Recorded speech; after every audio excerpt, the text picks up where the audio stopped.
Begin first to be like, I am not quick to jubilate. I've been saying this for 10 years, just that I didn't have a platform to say it. So I am not being quick to jubilate in the first place. I have just sat back and watched I said Fred, but Pep be fraudulent. Yeah. For over 10 years. And in my opinion, like they say, there's a good saying that, when the breeze blows, finally the ass of the chicken actually shows up. But my point is, I don't think I have, I'm rushing to this kind of what's happening with Pep, because I think Pep is a horrible manager, maybe a decent coach. But when we talk about manager, is you manage situations. He doesn't manage anything. Has never managed anything. And I'm going to make a few points about this, because I said I was going to elaborate on Pep in an upcoming episode, and I'll do a decent job of doing it going forward as at first. Pep is a manager that needs everything to be perfect before he can win. He has never won as an underdog, ever. And I challenge anybody to bring up any trophy that Pep has won in his career as a manager where he was not the favorite to win that trophy. Sorry to cut you, but he was an underdog when he moved from Barca Team B to Team A. Nobody knew him. Like 15 years ago. Nobody knew him. Okay. I mean, when it comes to this whole theory about him being a top manager, I'm guessing we are not considering him a top manager when he moved from the A team to the B team. Well, there the pressure is different. But when he was the coach of Barcelona, a top club and won trophies, he was not coming in as an underdog to anybody. Frank Rijkaard had built an excellent team already. A lot of their core players outfit. A lot of their core players. The team was on decline. The team was on decline. Deco, Ronaldinho, Eto'o, they were on decline, and he sacked all of them. But the core of his players were already on that team. Carlos Puyol, Iniesta, Xavi, Lionel Messi were already in the senior squad. And those became the core players Guardiola used to be successful while at Barcelona. Yeah, so you catch your back and catch your back. It was what happened for the two of them. I get it. He's the manager. He managed them. But let's not underrate the work that Frank Rijkaard had done. Yes, they were on a decline, but there was so much talent. And I would use that as an example too, where you talk about, and I don't think Liverpool is on decline, but John Ancelotti right now is the manager. And you can see he picked up quality players and made no excuses and winning in his first season. But my whole point is that Pep got a quality team in Barcelona. And let's not pretend like Barcelona is your regular club. Barcelona is one of the top 5 clubs in the world on any metrics, even when Pep joined that team as the manager, whether it comes in history, trophies, and whatever. So Pep is your typical front runner, leaving the job at Barcelona to go to Bayern Munich. Bayern Munich, before Pep Guardiola joined Bayern Munich, and the Bayern Munich one, it surprises me that everybody pretends like Pep Guardiola did not coach in Bayern Munich. I'm going to read out a few things about the incredible achievements of Pep Guardiola in Bayern Munich. It's an obvious fact, Bayern Munich dominates German Bundesliga. So him coming in and winning 3 straight Bundesligas doesn't impress me. It's the same thing. You come in, you're expected to win. I don't get how that is impressive to me. But he won 3 straight Bundesligas. But let me remind people, Bayern Munich was a really good team in the German league when he came in. Before he came in 2013, Henkes had taken Bayern Munich and won the Champions League 2-1 against Borussia Dortmund. And don't forget, Borussia Dortmund was a problem to them at that point, and they go ahead and buy every single player to reduce the competition and improve their squad. Because of who Bayern Munich is. That's who Pep Guardiola is. He's the guy that wants to have it all and be the bully in the block. It was a perfect scenario for him. But I'll go ahead and continue and say this. He won 3 straight Bundesliga. I'm not impressed. Jupp Heynckes won Bundesliga titles. Managers keep winning titles in Bayern Munich. It's nothing. They dominate that league at that point, and even till now, they have an upper hand in the German Bundesliga. That's not impressive to me. But let's check out his record and what would be impressive and what Bayern Munich is looking for. He came in, they won the Champions League in 2013. He was not taking a bad team. This was a really good team as well. You don't win the Champions League by being a poor team, right? But what was his 3 Champions League results in the Champions League? He's a horrible defensive coach. I don't know if you play football to only coach offense, but from what I know, you gotta coach offense, defense, and even in between as well. But this is a horrible defensive coach. 3 straight years in Don't forget, even when he left Barcelona, he needed a year to recover. This guy, like, let's get it twisted right. Like, he can't handle pressure. He wants everything perfect. So what happened in 3 years? He lost in the semifinals 3 years with Bayern Munich in a row for a team that just won the Champions League, has good players, improved their team by buying up the best players from Borussia Dortmund in those 3 years that he was there. 3 years. Who did he lose to in the 3 years that he was in Bayern Munich that made him need a break for 1 year before going to Man City? Another team that has Arab money to help him get whoever he wants. 3 years. Who did he lose to? 3 Spanish teams in a row. What happened with those 3 Spanish teams? These are teams that know him very well. He can't beat the people that know him, especially if he doesn't have these cards all stacked in his favor. And I'm talking about Pep Guardiola here. And when these cards are not stacked in his favor, and I've been waiting for this, and this is an example, is going to show how poor of a coach that he actually is. I wouldn't say coach. I want to be very careful. I want to use the word manager, actually, about how bad he is as well. That's and I'm going to state out the 3 years in Dortmund. In Bayern Munich, his results in the semifinals. The first year he came to, basically in 2014, right? The first thing he lost to was, I think, Barcelona 5-3 on aggregate.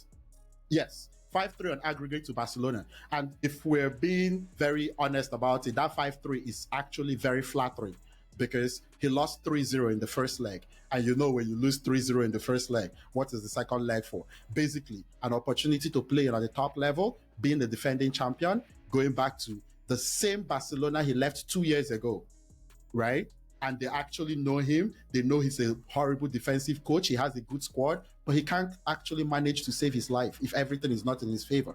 He lost 3-0 in the first leg at Barcelona, ended up 5-3. 5 goals considered in the Champions League for a top manager. Second year, he plays Real Madrid. Aggregate, what did he play in the first leg? 3-0. The second leg was basically, doesn't matter. These are teams that actually know him. And don't get me wrong, he still has a very good squad and a lot of financial backing in Bayern Munich. That's what he got on his second year. The third year, where he couldn't handle the pressure, think about who took him out of the Champions League in semifinals. Atletico Madrid beat him in the semifinal on away goals. That ended 2-2. First leg, they lost 1-0.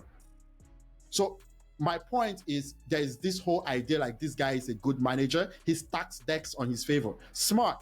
That could be smart, but that's fraudulent, in my opinion. He has never won anything as a favorite in his coaching career. If anybody wants to bring up an opportunity, like at the top, Barcelona, first team, Real Madrid, Bayern Munich, and now Man City. Now, what happened when he moved to Man City recently, his first year? He came into Man City. It was kind of weird here when he came into Man City because Leicester had just won the league. That was like Mancini was there. Leicester just won the league. Man City was a really good team because Man City was playing excellent football with Mancini and they won the league themselves a year before that, before Leicester came in, with players that we now consider excellent and great players. Jamie Vardy is still playing at a decent level at that age right now. N'Golo Kante would know what he actually became as a great World Cup winning player, Chelsea, Champions League, everything, every trophy, and Riyad Mahrez. I can't speak enough about how good he is. But Leicester came in. I would say Claudio Ranieri, to me, is a better manager that he did, because I would guarantee you give him 15 Leicester squads 20 times, in fact 200 times, he would not finish top 4 in any league in the world. And let's not insult Claudio Ranieri. That's actually a manager that has done so well in his career, coach Juventus as well, because everybody wants to look at what's shiny. There's nothing actually impressive about what Pep Guardiola has done in his whole top league coaching career. And that's, he came into that Man City squad. If you remember that season, he was the favorite to win the league because every other team was in shambles because Leicester just won the league. What happened? Everybody decimated Leicester. Everybody took the players they can take from Leicester, N'Golo Kante to Chelsea and all that, right? He was the favorite coming in because he just won a year ago. Chelsea was in shambles. Antonio Conte comes in that year. And what happened to Manchester City? They collapsed in his first year. Why? Because the stacks are not yet stacked in his favor. What do we know? Man City has the money to actually go in there and buy whoever they want to buy. But in the first year, maybe you show us that you're a manager.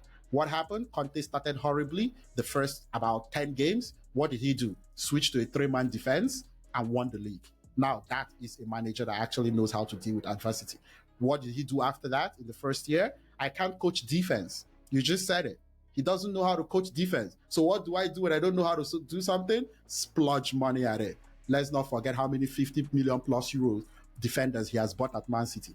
And yes, somebody will tell me Harry Maguire of Manchester United, that's one player. Somebody will say Van Dijk of Liverpool is so important.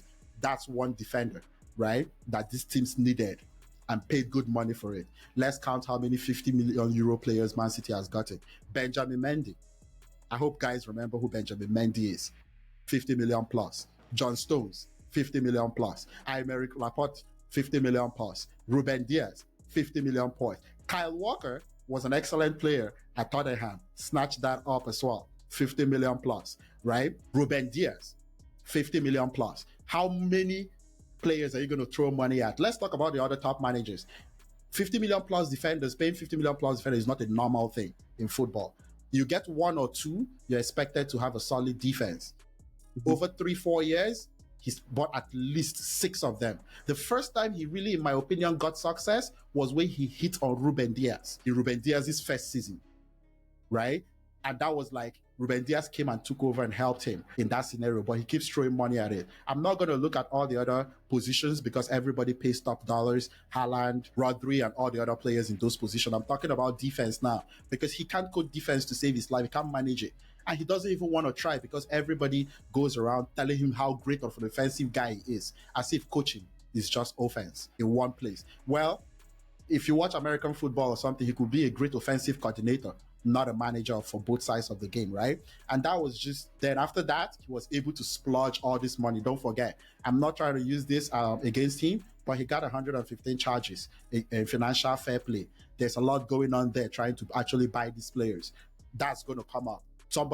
That whole thing is going to have to play out at some point. And that we can all make excuses for him and injuries and whatever. Everybody has gone through injuries. Van Dijk had his injury. Manchester United struggled or struggles with injury in recent years. If we want to do excuses, there's enough to actually go around. But do you know why previous years he couldn't make the same excuses like other people with injury? He had the deepest squad in the Premier League. Gabriel Jesus came from the bench. My goodness, Riyad Mahrez was a consistent bench player.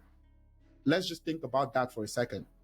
Riyad Mahrez was a consistent bench player. Until he left, Phil Foden wouldn't have been the guy he was today. Cole Palmer had to leave. This is the level, I'm not saying, but the level of depth that he uses both money to pay for, but the team was able to afford to allow him to kind of withstand injuries, especially in December, January. This year is not going to be like that. Those amount of depth is no longer there because you know why? Guys like Gabriel Jesus, Julian Alvarez, they want to be respected a little bit more than just be kept there as depth players. So now those guys are not there anymore because, you know, they are much better than you actually think they are because they spend a lot of good money buying those guys, right? You spend good money for good stuff. So in my opinion, this guy has been a guy that intentionally walks into situations that he cannot lose. And that's why I say I'm super excited that he signed a new contract because in my opinion, what I was worried about was that he would run away before he had to deal with this. That's what he does. At Barcelona, that team was not dead. He left, and he will tell you he needs a break. In Bayern Munich, why did you leave after 3 Bundesligas? Because you were an absolute failure in the Champions League. 3 straight semifinals, and he literally could not sleep at night and needed a year off only to go stack his cards in Man City. Manchester United wanted him. Go prove yourself there. No, I want the Arab money that I know would actually splurge and get me whoever I actually want. You know one thing with American businessmen in Manchester United? They don't want to be running losses. They need these fans to keep paying. You know what I mean? These Arab guys have enough money to splurge and not really care if they get a return on it, as long as, quote unquote, they win. 4 straight Premier League titles. A good manager will win that with that level of resources. It took him 5 years as favorites in the Champions League to win the UEFA Champions League. I want people to just take a minute to actually think about that. It took him 5 years. How many managers in the world will be given 5 years to win Champions League with that level of resources? And I remember you said that he has earned the right. No, he hasn't earned the right. He has never gone through adversity. And I can't wait to see if he can actually be a manager and actually stand in there. I'm so happy he got that contract. And I wouldn't be surprised if suddenly he's like, first of all, I'm not trying to minimize it, but him scratching his nose, I don't like that. I need him to be healthy and go through this, right? I need him to be in good health and good. Please, Pep, I actually want you to be healthy and be fine so that you can actually show us that you're a very good manager in adversity.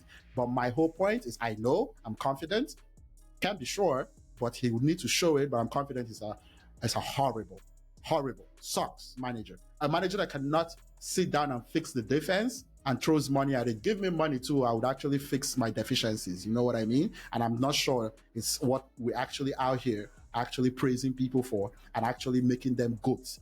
I actually needed him to stay in this one. And I'm actually, in my opinion, it's actually, for me, I can't wait to watch it play out.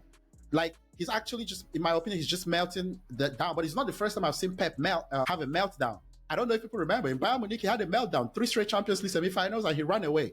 All I'm hoping for this time is that, Pep, you're older, you're smarter. I would guess that you're able to handle this better. You signed a new contract. You know, you got that money. I'm very happy you got that money and you got that security in your job. Don't leave it. No, don't leave it. And I'm sure the owners too don't want to let you go because you know you earned the right.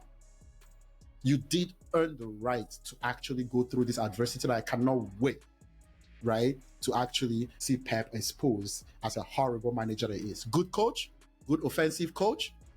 There's something that they call offensive coordinators. There are people that are like offensive geniuses. Doesn't mean you can manage a team.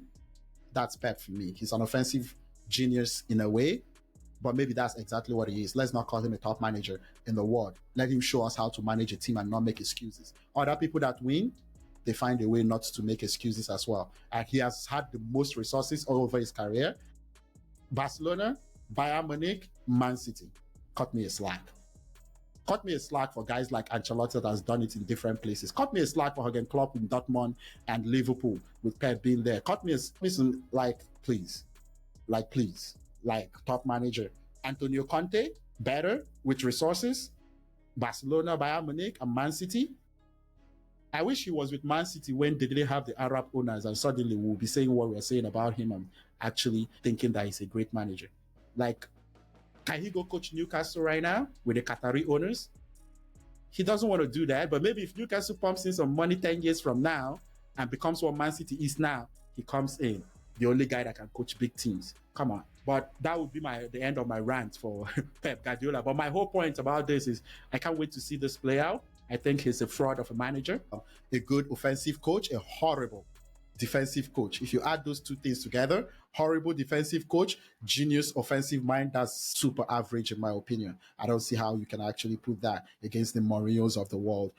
Can you imagine talking about winning trophies in Roma, Porto, Chelsea, as when he came to Chelsea, with Arsenal being so good, Manchester United dominating the league, right? At that point, he came into Man City when Man City had already won a trophy recently. He came into Bayern Munich. Bayern Munich just won the Champions League. He doesn't go to jobs that are challenging at all. If you look at his history and compare him to all these other managers, when Mourinho came to Chelsea, Chelsea was not winning Premier League trophies back to back.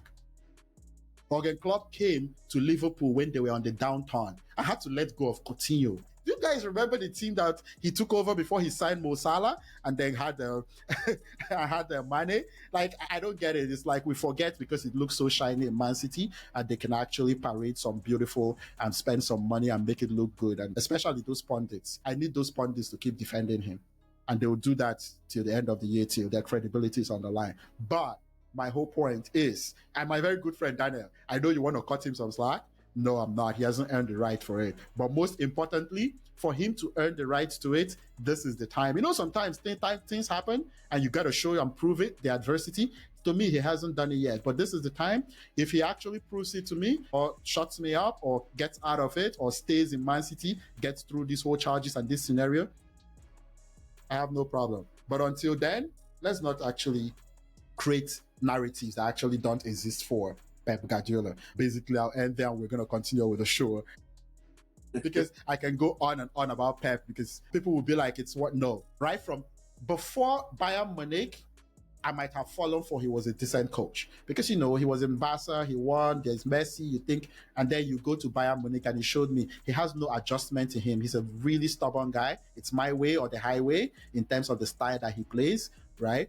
And that's, in my opinion, why he overworks the defenders and he can't coach it. He doesn't even know what's happening in defense and midfield. because his identity is so built on how great he is offensively.